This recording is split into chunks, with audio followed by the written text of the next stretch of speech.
Good evening and welcome, friends. If this is your first time on the front line, we welcome you. If you are a returning family member, welcome back. My name is Tiffany Flowers. I'm the campaign manager of the front line. I use she, her pronouns. I have kind of long, sandy brown locks. I'm wearing colorful glasses, a bright red lip. There are some sunflowers behind me. I have on a black shirt and some really kind of wild and busy, hard to explain glasses. So, again, thank you for joining. And let's just talk really quick about who the Frontline is. The Frontline is a joint campaign between the Movement for Black Lives, the Working Families Party, United We Dream, and the Rising Majority. We were born out of a response to 27 million people who hit the streets in the summer of 2020, in the wake of the George Floyd murder, who were looking to stay politically engaged and learn more about making sense of each of the moments that we're living in. And so tonight we're going to have a talk about women in labor, what's happening, what's happened, and the future. And before we get started, just want to name that ASL interpretation is available on screen throughout the program, and you can find access to Spanish simultaneous interpretation calling the number at the bottom of your screen. Okay. So, why are we talking about women in the labor movement? Well, because women are the backbone and have been at the forefront of labor organizing for quite some time. I have a past in labor organizing. I made many friends. I've organized the Bernie Sanders campaign, Lipton Tea, um, and several other locations around America in my years at AFSCME, SEIU, and the United Food and Commercial Workers Union. And tonight we're so lucky to be joined by this amazing panel of women who've had illustrious careers in labor currently, formerly, and and they're going to talk about the work that they've done and also how that work informs the work that they do now. So without any further ado, it is more than my pleasure to welcome Tamara, Carmen, and Rosa. Friends, welcome. Please give yourselves an introduction. Tell the people who you are. And I'm going to start with you, Tamara. Thank you, Tiffany, and thank you to the Frontline for having me. My name is Tamara Brummer. I use she, her pronouns. I'm based in Washington, D.C., and I'm a senior advisor for an organization by the name of Demand Justice. And we focus on making sure that the federal judiciary absolutely is for the American people and not just for the wealthy elite and the Republican puppets. I am a light-skinned Black woman. I have on a colorful turban, a bold red lip, little earrings, and my earbuds, and a couple of gold chains, and a black shirt. And I'm really glad to be here this evening and be a part of this conversation. Thanks, Tamara. Rosa, welcome to the front line. Again, you've done stuff with us before. Yeah, I'm excited to be back. Thanks, Tiff. I'm Rosa Lozano. I'm with the National Domestic Workers Alliance. I'm their affiliate and campaigns engagement coordinator based in DC. I am a short, light-skinned Latinx woman, curly, dark brown hair. I'm wearing dark framed glasses with a green suede sweater. Um, and lots of messiness I hope you don't all see in the background. And pronouns are she, her, AF. It's a well lived in house, Rosa. And we should mention Rosa is a working mom who's organizing through the pandemic with a toddler. So just to have you here today is a joy, and we thank you. Carmen Shout out to Berkley, the moms. shout out to the working moms. Carmen Berkley, how are you today? Welcome back to the front line. Hi, hello. Carmen Berkley, she and her. My day job is I'm the vice president of programs for a foundation called Group Health Foundation based in Washington State, currently living in Seattle. I am a brown skinned Black woman with curly braids, and I have on like a beige top that's got some nice shoulder fluff happening, and I'm in a hotel room, so there's not much happening behind me, but I am here excited. Yes, yes, we are. And these descriptions, I mean, a suede sweater, two chains, and fluff sleeves. The girls brought it for you all today, so we're in for a treat. I'm gonna get started with my first question. And last month we talked about bell hooks, and so we asked everybody, when did you first fall in love with bell? I'm gonna ask each of you in love and hip hop style, when did you fall in love with labor? What was your first experience that drew you in? I'm gonna start with you, Tam. Oh, that's a really good question. I was a freshman in college and I went to a Jesuit school, predominantly white institution. And I was drawn to the university because they had a mantra about being men and women for others. And I thought that, yes, I'm going to go here. I'm going to learn so much. I'm going to change the world. It's going to be amazing. And then, like the first week there, the food service workers were organizing a union and learned very quickly that this facade of being an institution of higher learning and developing and shaping minds was also a major drive for economic inequality in my city, and that the most immediate impactful way to bring about change for those workers was by joining a union, and that they needed students, particularly Black students on campus, to be a part of that fight, because the food service staff was all Black, mostly all Black women, who have kind of taken us in, right, as our aunts and mamas. At one point, I didn't even have a meal plan, but I definitely ate. Right. So these folks really shaped our lives too. They're such an important part of the educational system. And so for the 4 years that I was at university, they organized the union and negotiated their first contract. And that for me was the very first time that I realized the kind of immediate impactful change, coming together and working towards a collective vision can bring about change in people's lives. So you can go from making minimum wage to be able to take your first vacation. And for some people that means nothing, but for a lot of people that means everything. And that is just a taste of what organizing can do for us and for our communities. And so that's where the bug for the labor movement bit me. I know that's right. And what's so interesting about what you said, I just thought about like, and I'm sure all of you can remember organizing campaigns where you saw not only the transformation in the workplace, but the growth that happened with individuals, right? And like what that campaign meant, particularly to women finding their voices in so many ways. And so I can understand where that love came from. What about you, Miss Berkley? When did you fall in love? Well, I'm from Pittsburgh, Pennsylvania, and so Steel City, we are tight when it comes to labor, and I'm very indebted to the labor movement. Honestly, almost everybody in my family is connected back to labor. My mother has been a part of her union for 40 years, so I do feel like I grew up with the union sensibility. But I think when I fell in love, when I was at the University of Pittsburgh, I got hooked up with an organization called the United States Student Association. They are incredible and they have a very tight relationship with Jobs with Justice. And so USSA and Jobs with Justice had this program called Student Labor Action Project. And I just always thought they were so cool. Like the way that they were doing their trainings, they were talking about a lot of what, Tam just said around like who on your campus is actually in a union, who's not in a union, who is being respected and has rights, who doesn't.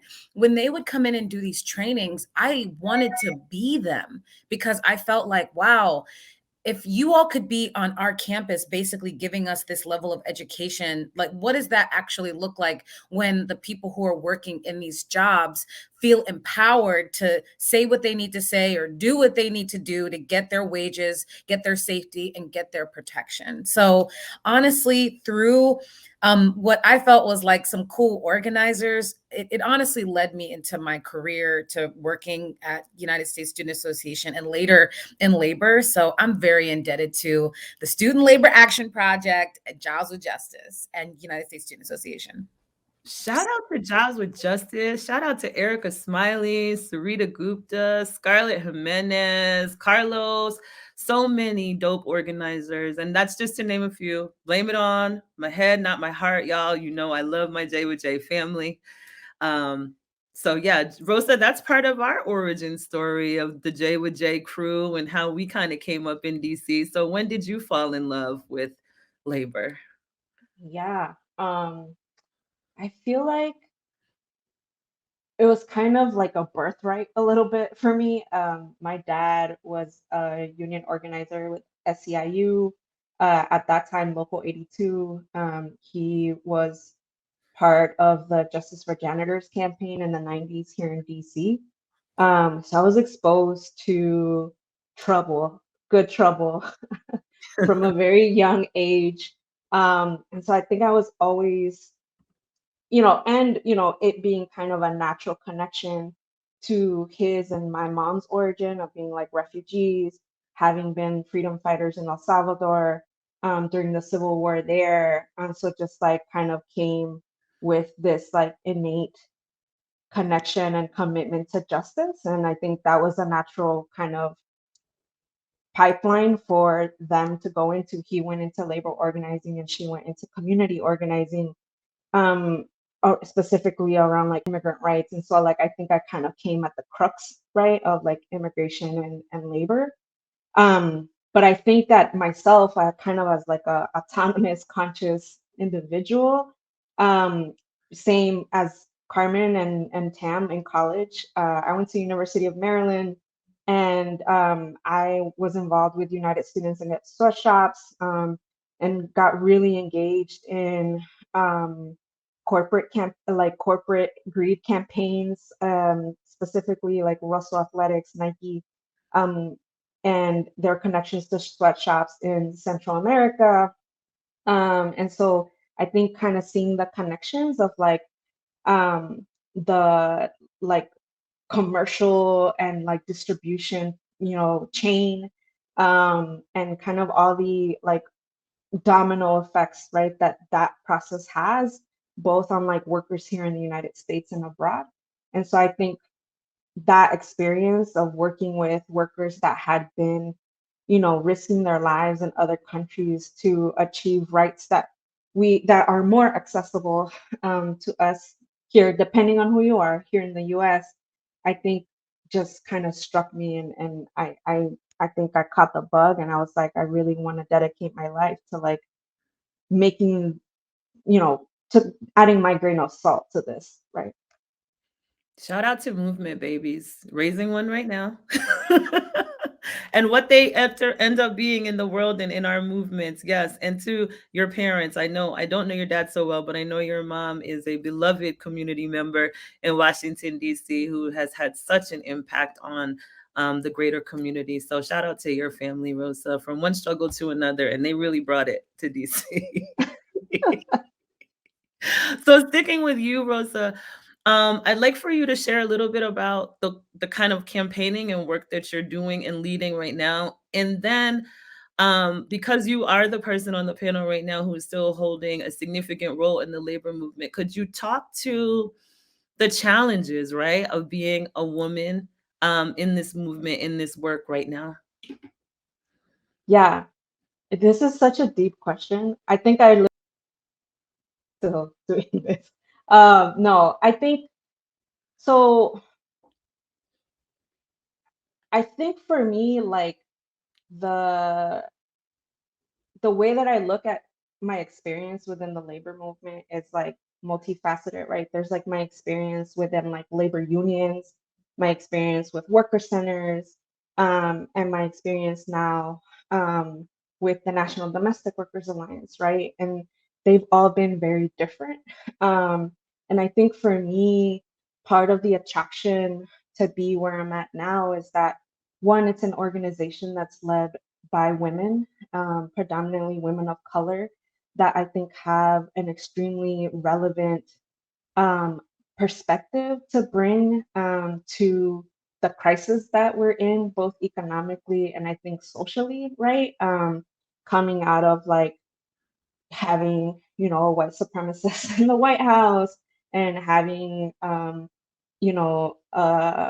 society where, extremism has been emboldened, and what that has meant for me as like a three-dimensional person, right? That I feel like the work that I do now fully um, embraces and I think makes me a stronger organizer. And so I think for me, what I've been working on right now, especially within the context of the pandemic, has been like one, providing like real material support for house cleaners, childcare providers, home care workers that have really, carried the brunt of the burden brought on by the pandemic, right? Having to care for others, or provide services to others to make their work possible, right? Many of them even frontline essential workers, right?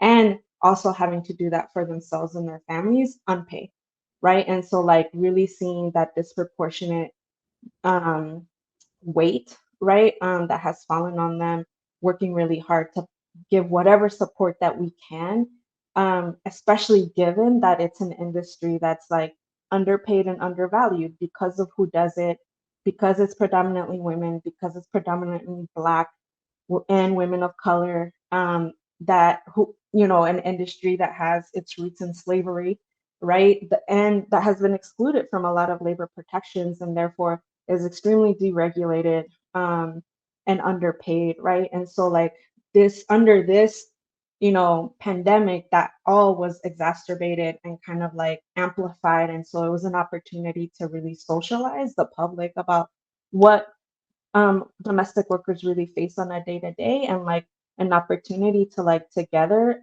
raise the alarm of how and the urgency of having to raise standards, and quality of life for these workers.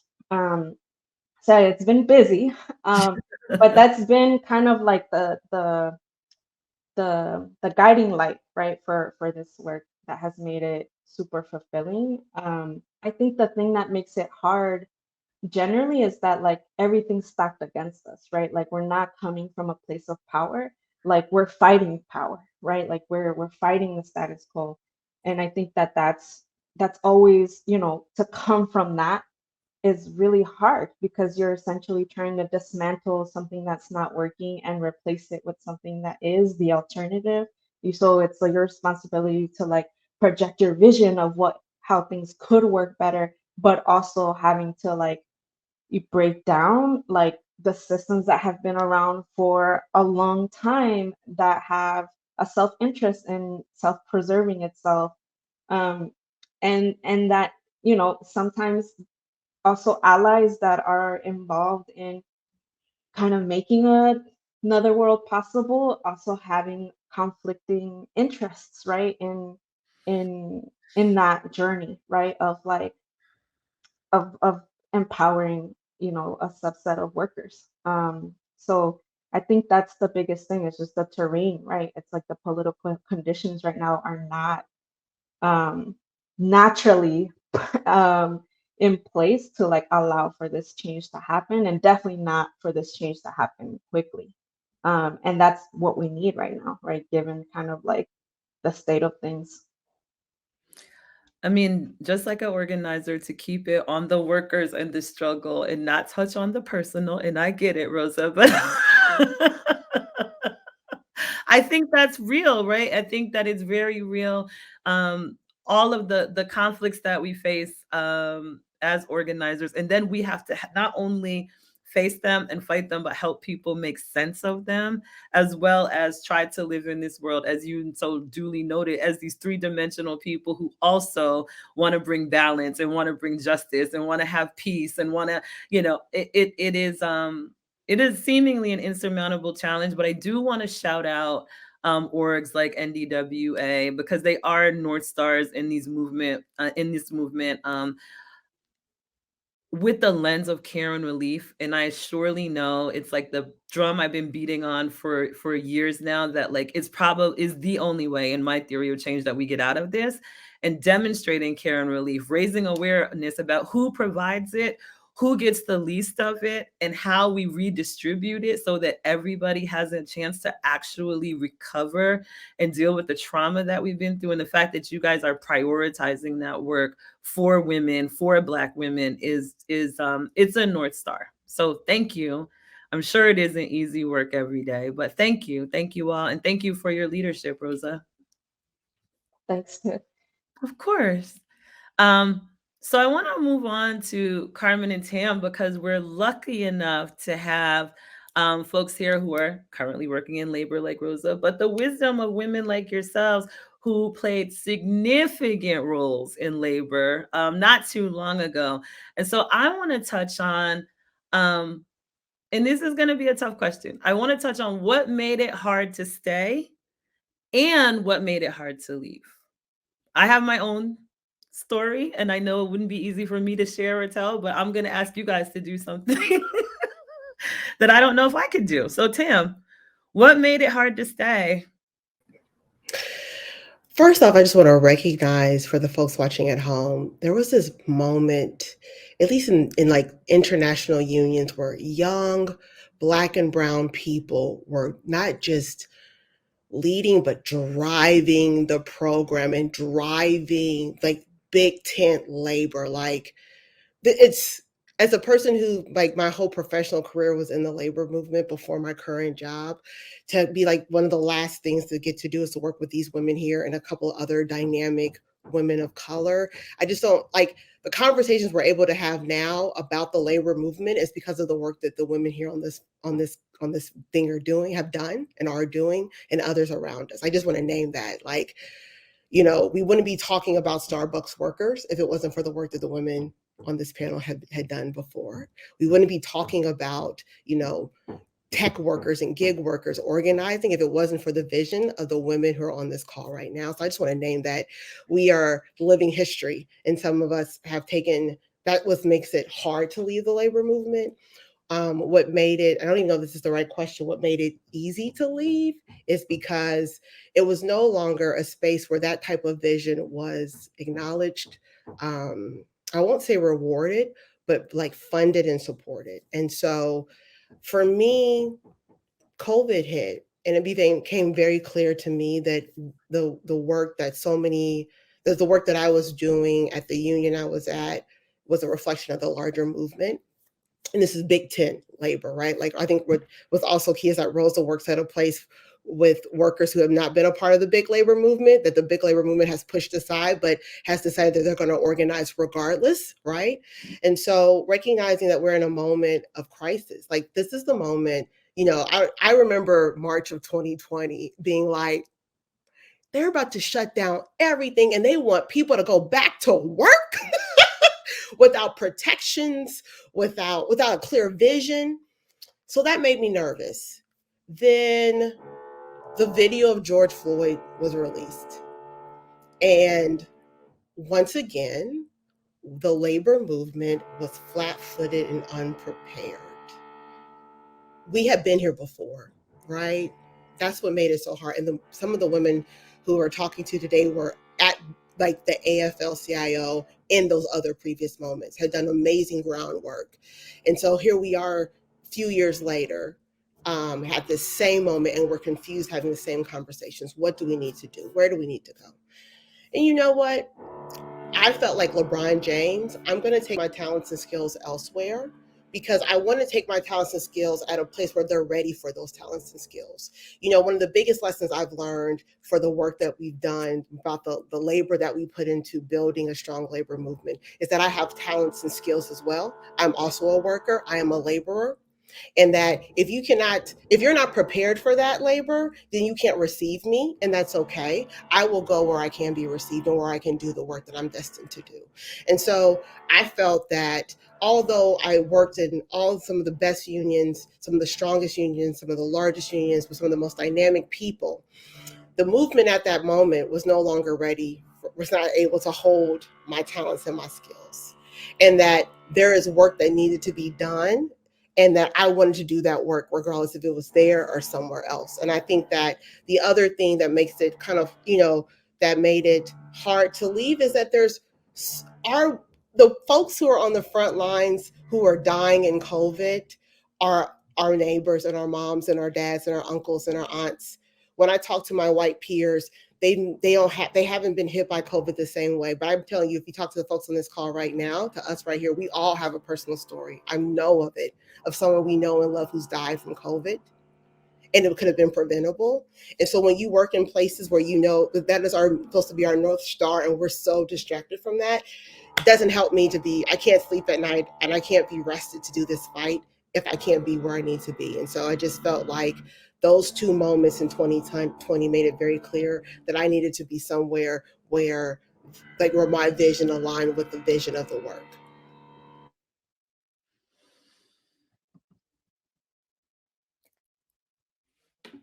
I'm just gonna sit with that.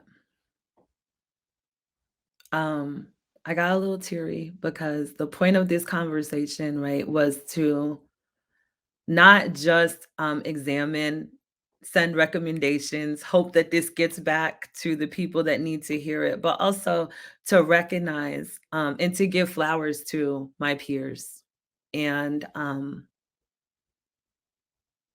the very impactful, very special work that you all did, that we all did together, and how, had we been empowered and respected and funded, and it could have been there, like the tears, honestly, are for what could have been, right? To be completely honest, because that moment was so magic, and I hold on to it. I hold it so dear. It's why we are all so dear to each other. And you just nailed it, Tam. Everything in my heart. You really just spoke to it, and it hit me exactly in that tender, soft place where all those memories truly live, and all of the work that could have been, and all the possibilities, right? So thank you.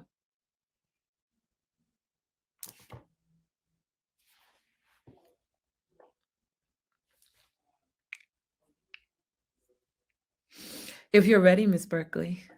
I am. I Ready? just I Tam spoke for me, honestly, and I feel the emotion that you have, Tiff, and I don't want to cry, not because I don't want to, but because I feel that I literally will just I will never stop crying for what Tam just said. We were recruited into the labor movement.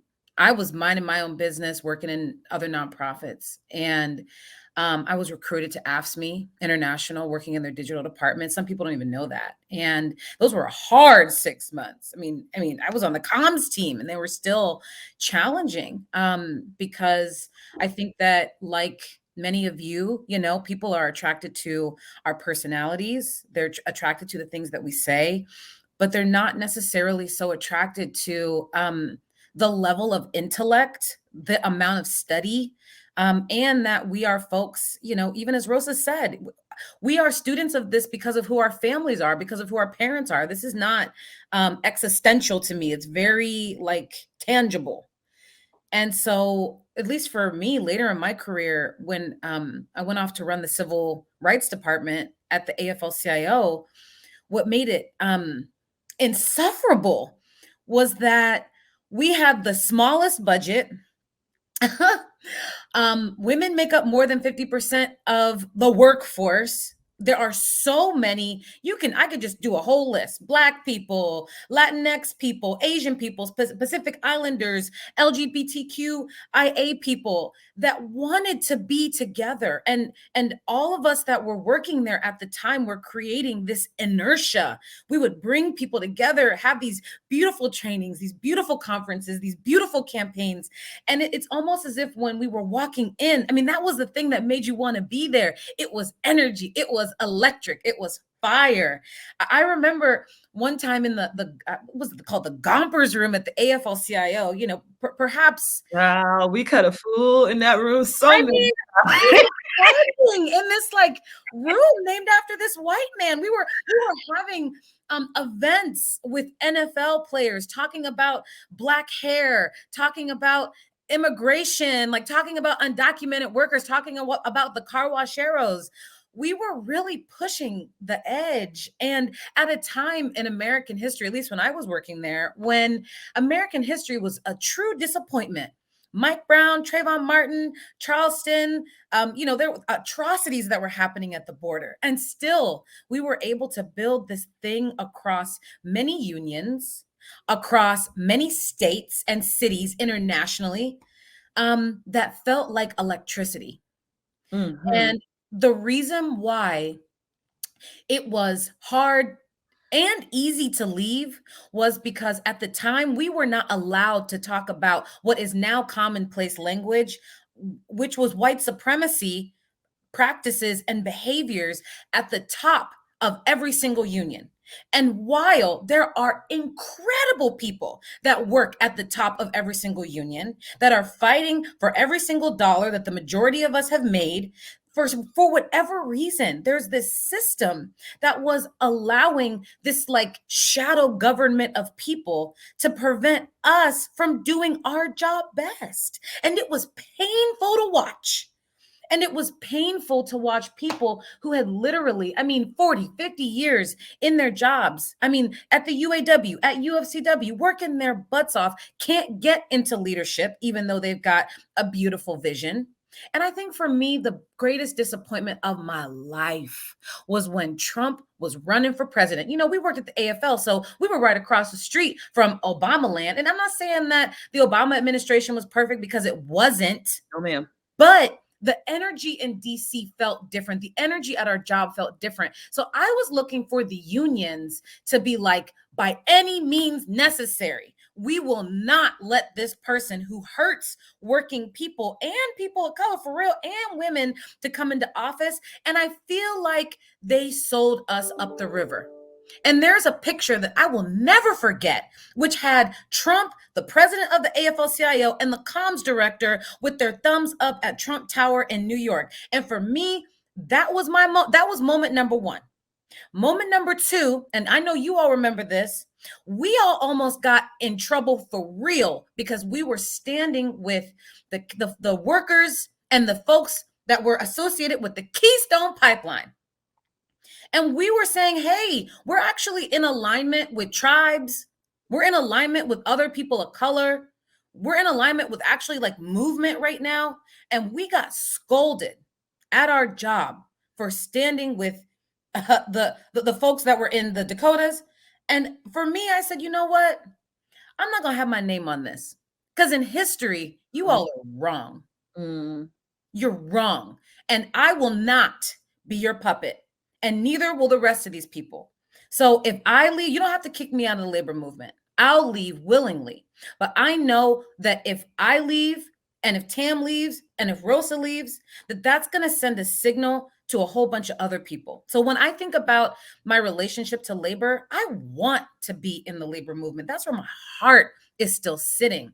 But as Tam said, I know that I and we have other skills, and there are other people that really appreciate that love and that passion.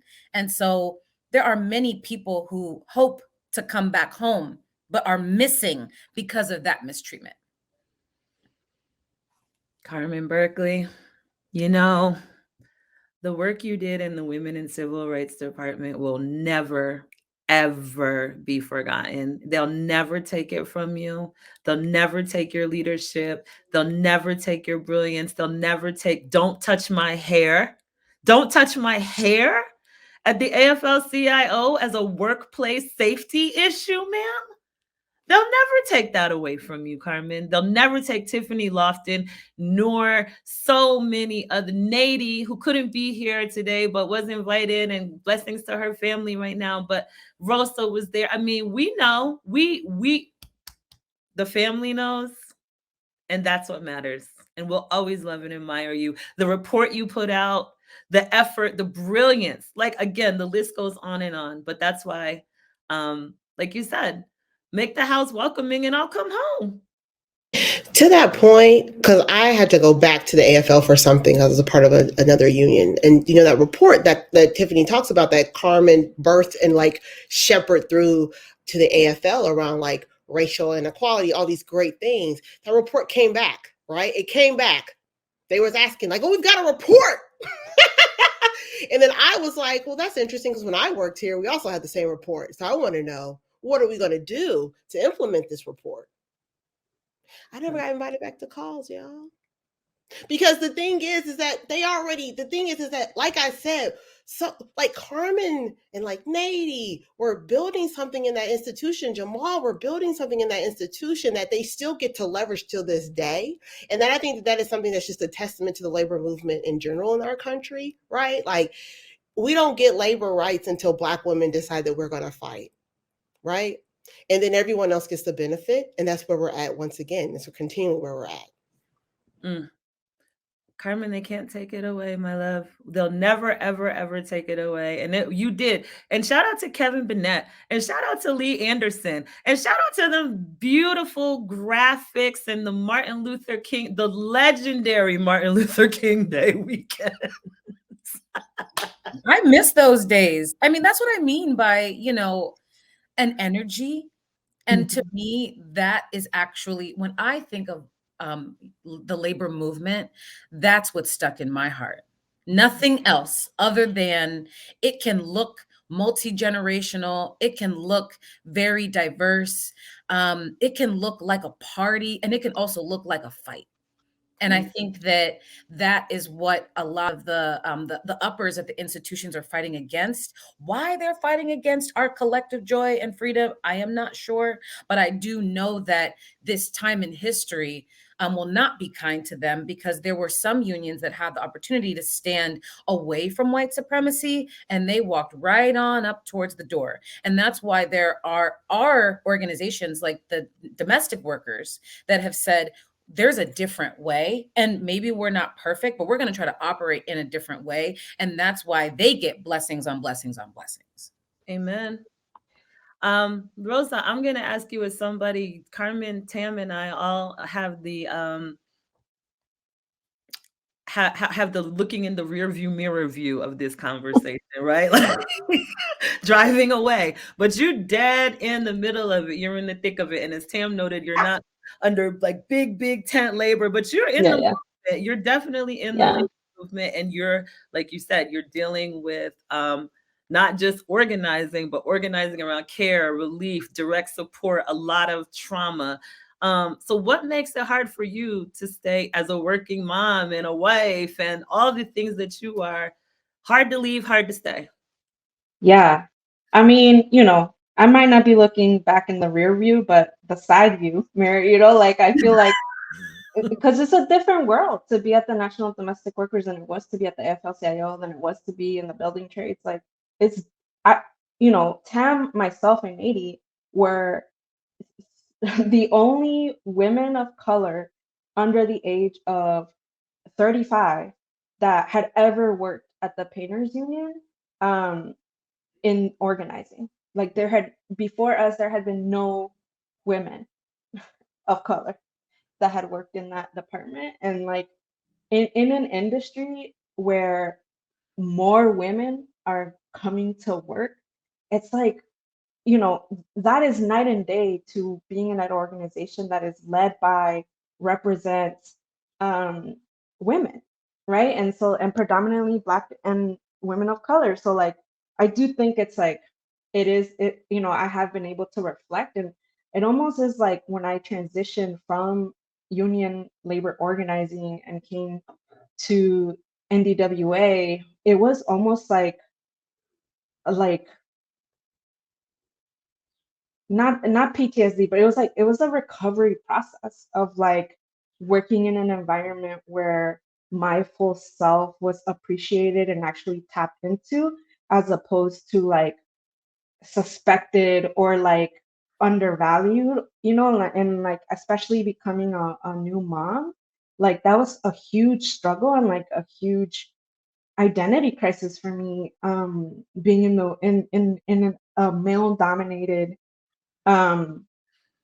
industry and union where there hadn't even been a parental leave policy before I was pregnant. I was 6 months pregnant when the policy was created for us, like, so, and that was thanks to Nady's leadership within our union, right? So like, I do feel like, listening to Carmen and Tam and I've been we've all crossed paths among our different um, trajectories within the labor movement in our careers. And I think the common thing is that our bonds are so strong because we have battle scars. And that's like amazing, and also so sad that like trauma is what bonds us, and like, I think that when I look back at key moments where labor showed up right, one of you was behind it. And it was like, and it only happened despite like leadership, not embraced by leadership. Like there weren't moments that like leadership was like, yes, come on in, like do that, save us from ourselves. It was like fighting tooth and nail to make those things happen. And the reason we made them happen is because what was important for us is what should be important, which is working class people, right? And like knowing that like this is not the real fight. The real fight is happening on the streets, on the jobs where people are like completely unprotected, where people are being targeted, maybe not in their jobs, but they're being targeted because of who they are on the way home or even in their homes, right? And so like I think that was a reality that we all understand because of who we are, that leadership in major union leadership don't. And the way that these institutions function is that it's like kingdoms, right? It's like people inherit these positions and they all look the same and they all come from the same background. And so nothing really changes. And so like it's not surprising that we're continuing to have, you know, discussions and struggles that other women of color had earlier on, you know, in the labor's history, right? And so like I think that's why like for me, you know, it was like for me, labor still remains like one of the only spaces which workers can go toe to toe with employers and create real impactful material change, right? Um, but I do think that the opportunities, even though they are many, especially under the current conditions, um, the people that are supposed to usher, you know, those workers into this broader movement of support and empowerment aren't doing that. And it's always this constant like risk analysis as opposed to an analysis of power, right? Like power mapping. Like what do we need to be stronger? We need members. How do we get members? We become the most inclusive possible institution that we can be. And we acknowledge that workers are not just workers, that they have all these other identities that need to be taken into account when we're thinking about campaigns, right? When we're thinking about whatever, you know, challenges, whatever pressure that we're trying to build, be it, you know, organizing, be it political, because I think you need both, but like that's not really valued the same or viewed the same. And so like, and I think that it's part of a miscalculation of how much value is placed on what workers can do. And I don't think that's fully like, you know, I don't think that's like a one person or one, like I don't think there's like a singular fault, right? Like I think it's like I think we live under a capitalist system that exploits everything it can from working people, us including as organizers. And our institutions also replicate very similar exploitative practices. And that does not exclude worker centers and it does not exclude the National Domestic Workers Alliance. It's why a lot of you know organizations are unionizing, you know, staff as well. But I think that, you know, it's like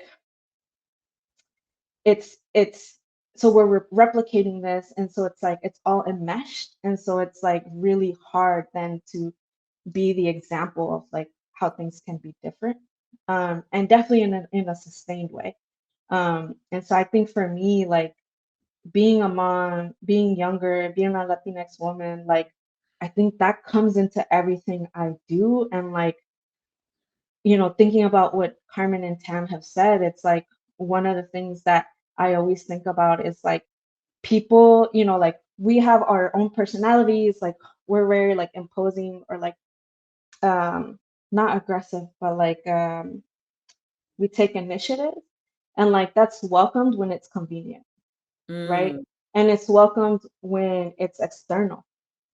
But when it's internal, it's a much different thing. And it becomes extremely inconvenient and it becomes extremely uncomfortable. And then it becomes about you're just not one of us. Like you're not, you don't come from our trade. You're an outsider. And so it's like, but if that's true about me and I'm an organizer, then what does that say about the membership that's changing. So like they're not part of you either because they do come from a trade, but they don't look like you. And they don't sound like you. So like I think that there's just like a weird wall of like exclusivity that like really does keep us at these institutions from actually changing in a way that could be so empowering and emboldening in this moment. And it's like sad because it's like such a missed opportunity, and like working people are always going to exist. I don't know that we can say that about unions, Mm. and like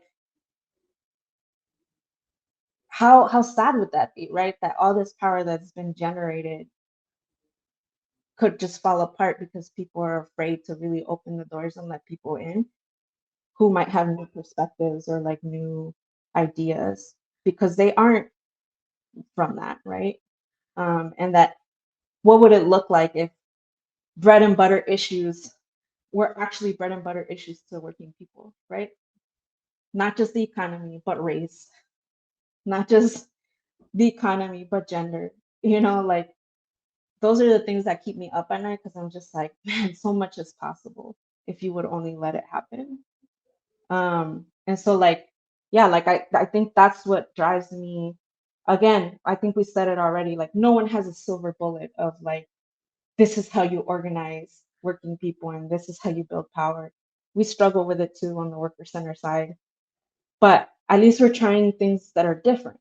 And I think like that's the piece. It's like it might fail, but we tried, and then we'll move on and we'll learn something else, right? And then that's the piece that I don't see manifesting in the places that have all the resources, but are too afraid to use it because there's this like weird hyper vigilance around like accountability to membership. And it's like, yeah, but to certain things, right? Because it's like you can spend money on other things that don't mean shit and aren't going to generate any power. But are you going to spend money on the things that count to protect workers that maybe aren't part of your union but are part of your industry and it's going to mean like improving conditions across the board in this industry? Like that's not good for all of us, including your members. Well, Rosa, I know we haven't talked in a while, but I didn't know you had went and got become a woman of the cloth because that was a word, Reverend Rosa. Didn't and she collared up, Carmen. Y'all agitated me. I was like, yes, yes. And another thing, I was like, No, I just wanted to let the water roll, baby, because that was a word. And again, this is not a call out. This conversation is a loving call in. Carmen said it, Tim said it. Welcome us home. We have ideas. We you have know what? This great conversation reminded me of Alicia Garza, who everyone knows, but co-founder of BLM and now Black Futures Lab. Like she did a video for the AFL-CIO while we were still there for like, I think it was like for an anniversary or something. And in the video, she got asked like, and at that time she was at the National Domestic Workers Alliance, and she got asked, do you consider yourself part of the labor movement? And she said, I wholeheartedly consider myself part of the labor movement. I don't know if the labor movement considers me part of it. And I have carried that with me since I heard her say it. And because we were in the thick of it at the AFL-CIO when she said it, it was just like, wow. I don't know the answer to that.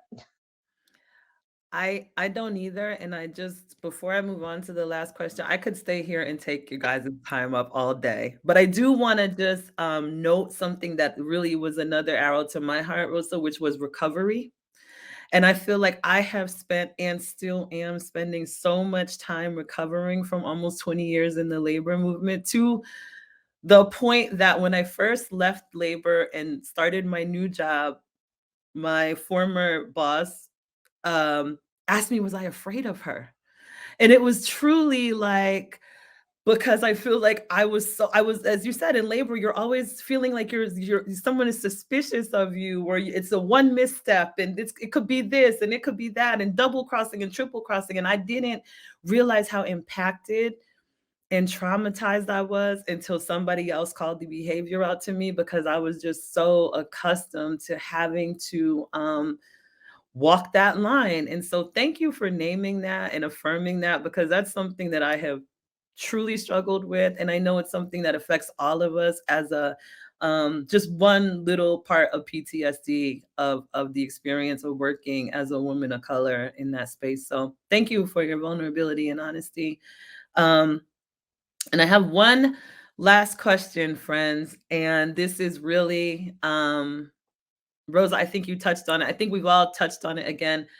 Loving recommendations, but like, what does labor need to do to get it right with women? And I'm gonna say, I'm gonna come from a place, we know women of color, right? What is it gonna do? What is it? What needs to happen to not make peace, but make it right? Make it the welcoming place that we want to come back to. Make it the place where we feel like every bit of my talent and ideas I want to pour into you. And why is it important that, to your point, Rosa, doors be opened and our ideas and ideals be centered in this work for the future of labor? I'm going to start with you, Carmen Berkley. Woo, child. How does labor get it right for women? Well, I'll tell you, I'll try to say three things quickly. First is there are some incredible people who are they're already leaders. They're amazing. And I want to be encouraging to them to feel like they can run and win. In the state that I live in Washington, there we have all women slate running to be the leadership of the AFL-CIO, which is so encouraging to me. It lets me know that the many generations and decades of work is working. April Sims, Sharika Carter, there are other women who are running for the president and the secretary treasurer. And again, women make up more than 50% of the workforce, which means that our labor movement could actually be reflective in that same way. And out here in Washington, it's not even radical that these two Black women would be running, even though this is clearly not a state that you think of a whole bunch of Black people. But to me, that lets me know that there is a real pipeline that exists, and we should continue to nurture it. I think the second thing is there are people who have been in labor, working in unions, working in periphery organizations that have brilliant ideas that need to come to the surface because the working conditions have totally changed with COVID. I'm specifically talking about like a woman like Carol Joyner, who has been working for paid family leave since since our whole life, since like our mom's lives. And her talking about paid leave and paid sick days. I mean, folks used to not, they never really embraced it. They kind of did, like they kind of gave her a bone, they kind of give her some money, but it's like, no, look at what happens when we have a pandemic. People need paid leave. People need sick days. Mothers, families look different now than they used to. They need things, and there are actually policy experts and economists that work in the labor movement that have been saying this stuff for years. We should probably listen to them. And I think the last thing I'll say, and I'll be quiet, is like there are 6 constituency groups that are a part of the unions and they're a part of labor, and they basically represent Black folks, Latinx folks, Asian folks, queer and trans folks, and women. And the majority of those groups, which are made up of all the unions, are predominantly run by women too. And they too come up with incredible ideas, great policies. They know what's happening in every single corner of this country, and they should be well funded.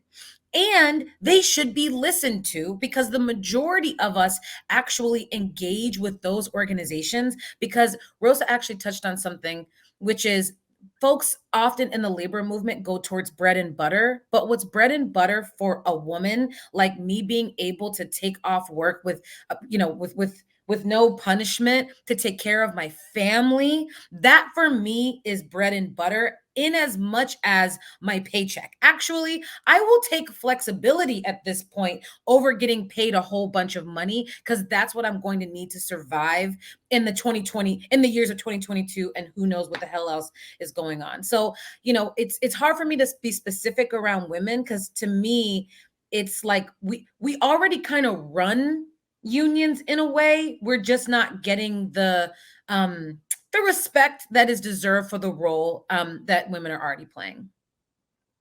Heard, Reverend Berkley. I didn't know I was going to be on here with all these preachers today.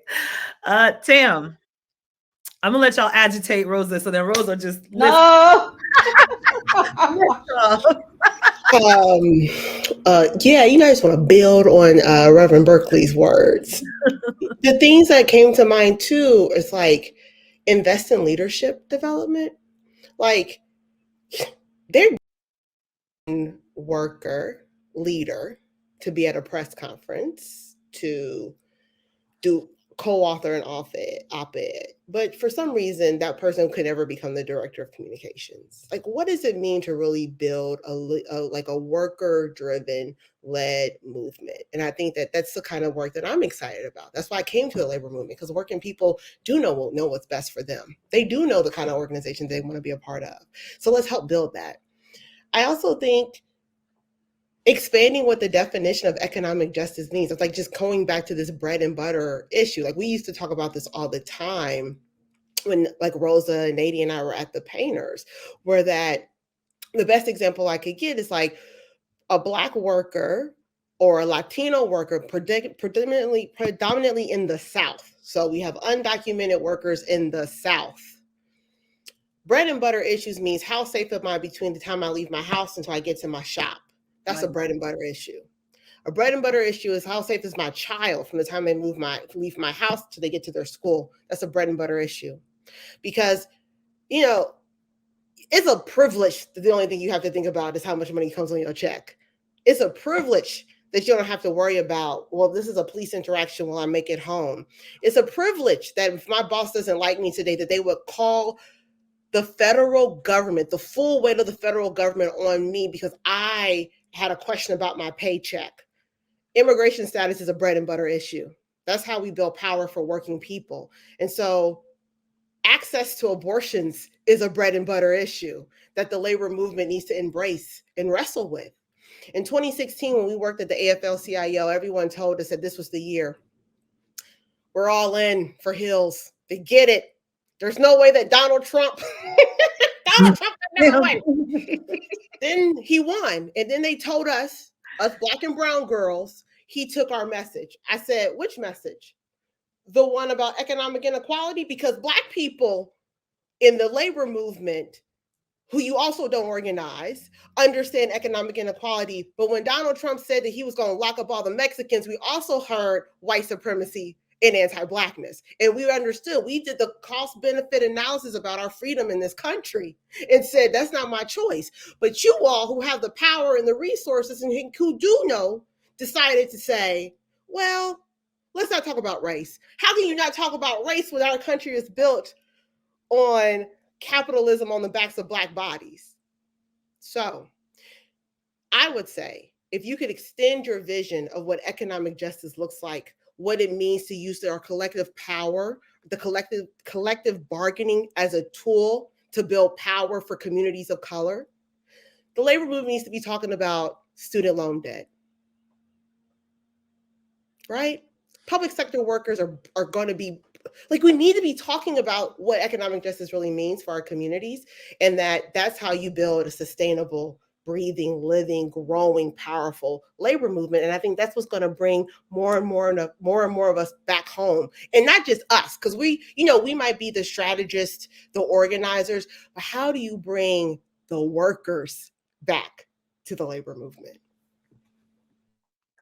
Tam, you said the cost benefit analysis of our freedom. And I have this little NAACP plate. It's a collection from back in the day when NAACP used to collect for the scholarship fund. I'm going to pass this around for you. Reverend Doctor. Reverend Doctor. Audience, you can drop your coins in. I'll put my Cash App in the chat. And it's all for Tamara. Because all of it. All the coins. Rosa. I feel like I can't go after that. You're going to take us home, Rosa. You got to take us home. Right here. I mean, yeah, if there's anything, if not, I because mean, I I think Carmen and Tam, said a lot of the same, I agree with everything they said. I think the other piece is about like not being afraid to take risks, right? Like I think that there's this like hyper vigilance about like protocol or regulations or which is like all important, right? Like I mean, but I feel like we're facing conditions and challenges um, as working people that are new, and so they require new approaches and new solutions.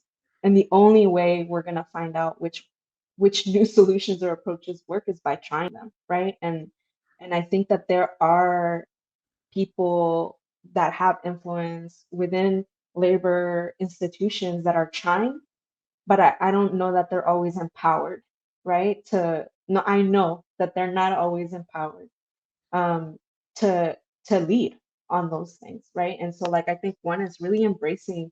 I think really, taking note of like successes, labor successes that we've seen recently. Like, there's the teacher strikes in Chicago and in West Virginia, right? Like, there's the like TSA workers, right? That like were challenging messed up policies, like that went against their union contract, right? And like there was this tension, right, between like what members and workers were ready to do and what union institutions and leadership were ready to allow happen.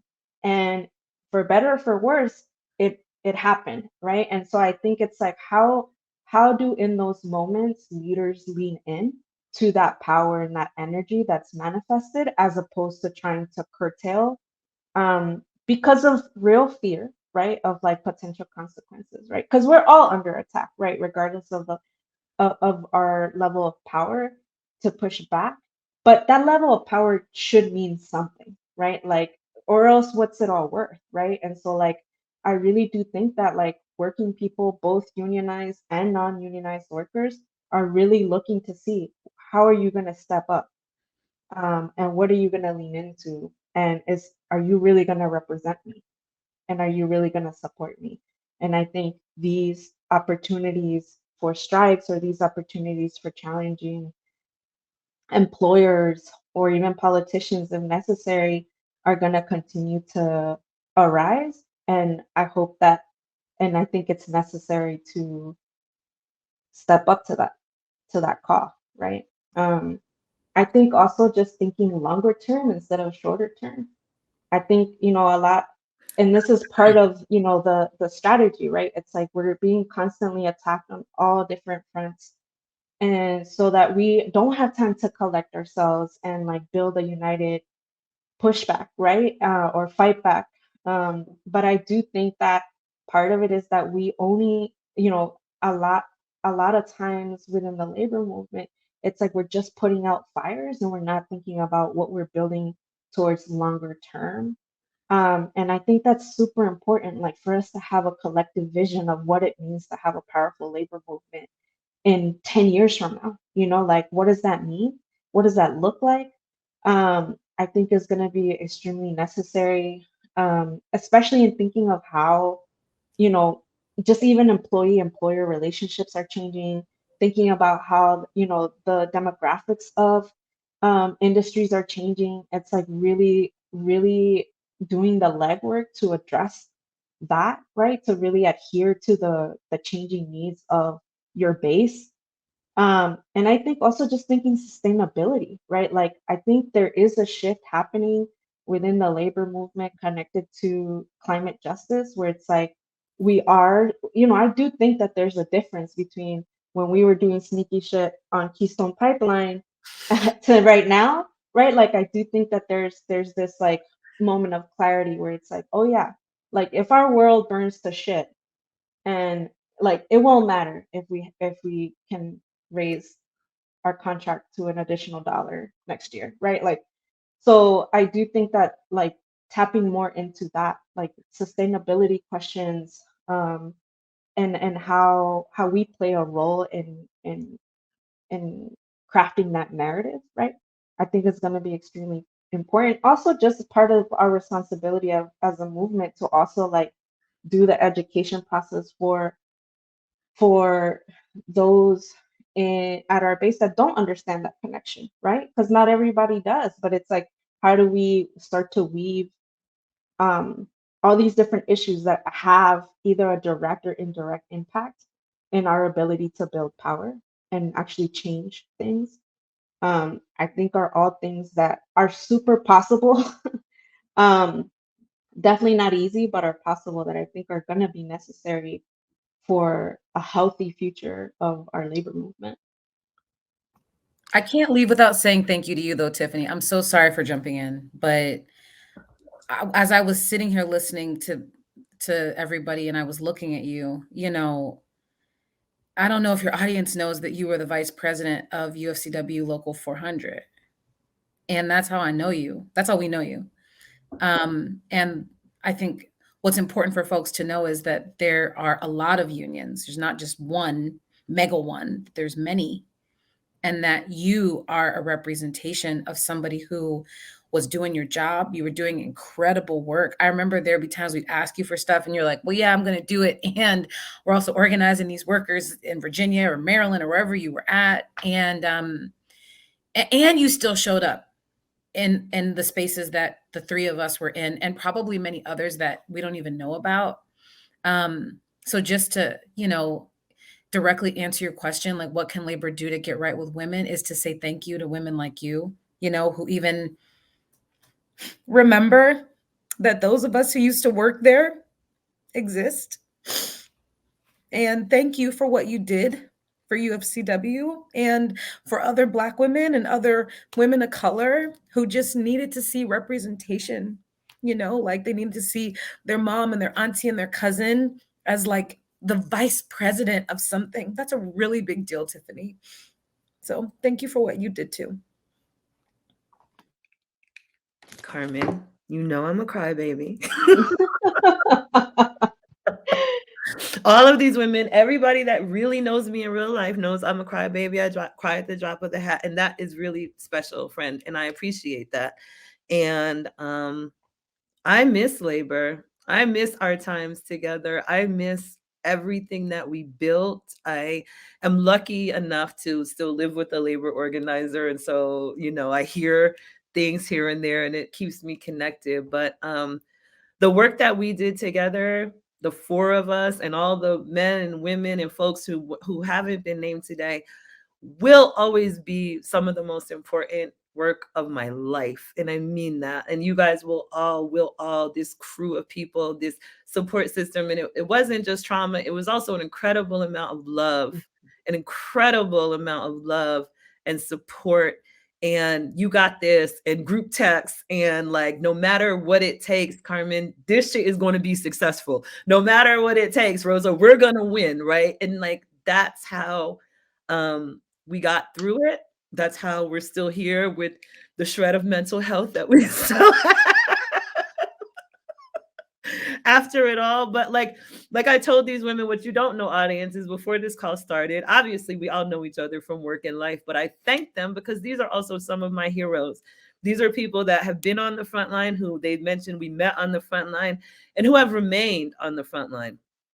So in an effort to get myself together and stop talking, I'm going to push it back to y'all and ask you, in that spirit of still being on the front line, Tam, you're at Demand Justice. Rosa, we know you're at NDWA. And Carmen, you're at Group Health. Can you tell the folks where to find you, how to follow your work, what's going on with you? Start with you, Tam. Yeah, so by the time this is out into the world, we have just come through the confirmation of Judge Ketanji Brown Jackson. She is the first Black woman ever nominated and confirmed to the Supreme Court. She's also the first public defender, which is really important. And so at Demand Justice, www.demandjustice.org, you can learn more about our work. I think that being able to connect the labor fight and the fight for our courts is really important. As a former organizer, we would fight for so many things, and then a court decision could make or break it. That's why so many of the things that we do now the Supreme Court and the federal courts have made it harder and harder for us to organize. They made it harder for us to vote. They made it harder for us to have autonomy over our bodies. And so the organizer in me, who believes in radical change for working people, believes that our federal courts need to also be a tool for us. So please check us out at demandjustice.org. Thank you, Tam. Carmen, what's going on out in Seattle? Boo, boo, boo, boo. Actually, today I'm in Pasco, Washington, which I love. I work in philanthropy now, and it is amazing to take all of the skills that I learned from every job I had, and to be able to support every type of person, and particularly BIPOC, queer, and trans folks here in Washington. So for folks that are newer organizations that are thinking about politics, organizations that are run by and have boards that are diverse, you all should go to grouphealthfoundation.org and check us out. We actually have an open call for proposals right now. It's going to be an awesome opportunity for some organizations. And personally, I'm still out here living and dreaming. So I guess I'm the most fun on Instagram. So you can follow me on Carmen Spin Diego on Instagram, which is also my DJ name. But my job is Group Health Foundation, and they're pretty great. Go DJ. That's my DJ. Go DJ. Rosa, that's my DJ. NDWA, do you have a call to action? Do we need to be signing a petition? Is there a politician to call? You need us in the streets? What are we doing, Rosa? You're muted, Rosa.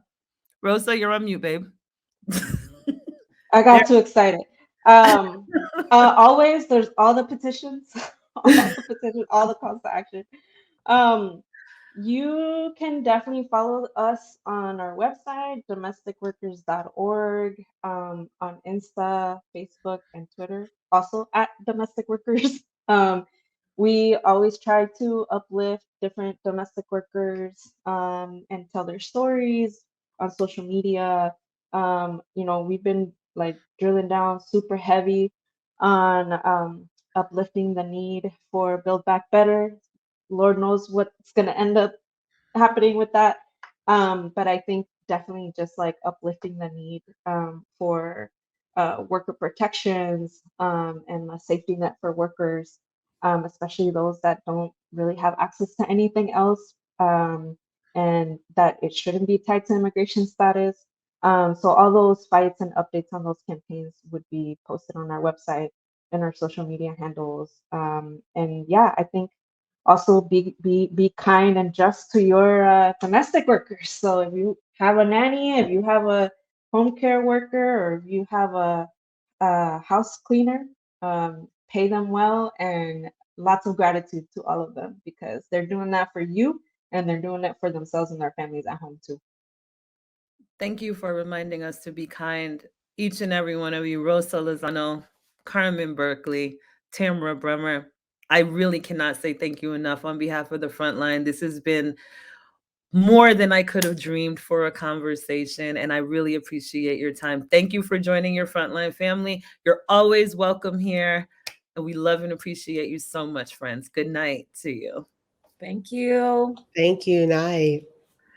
And what a great conversation, right? I'm a little teary-eyed. I'm glad I didn't put on any makeup, but we've been talking about labor and unions over here on the Frontline for the last few weeks. So if you want to hear more, you could head over to Twitter and listen to our conversation that we had last week with workers from Starbucks, New York Times, Tech, and Politics and Prose, the first bookstore to be organized in Washington, D.C. It's available for replay right now.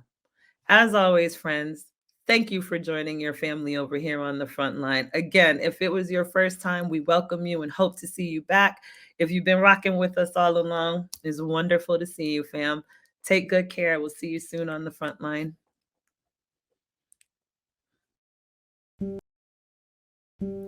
Profound changes in the way we think and act must take place if we are to create a loving culture.